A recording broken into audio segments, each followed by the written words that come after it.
May I ask you this question? I'm one of the victims of the people who went to Middle East. And you said if you become the Minister for Foreign Affairs, you will go to Middle East. I think the problem here are the so-called cartels here and in the Middle East.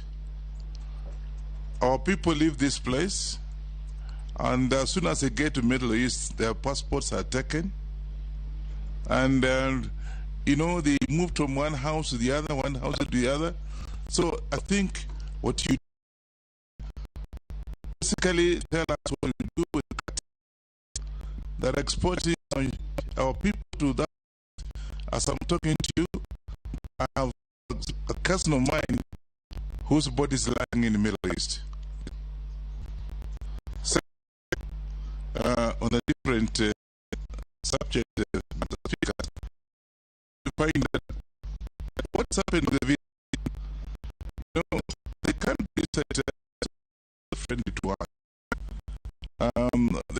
They have no problem, but when you want to get a visa, go to some of these countries, including in countries like South Africa, it takes such a long time to get a visa. Sometimes you don't even get a visa.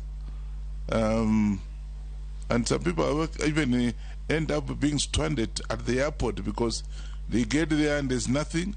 They can't go back. They can't come. And so they spend 2, 3, 4 days, imagine, at the airports. So what are you going to do about that? Thank you. Thank you, Chair.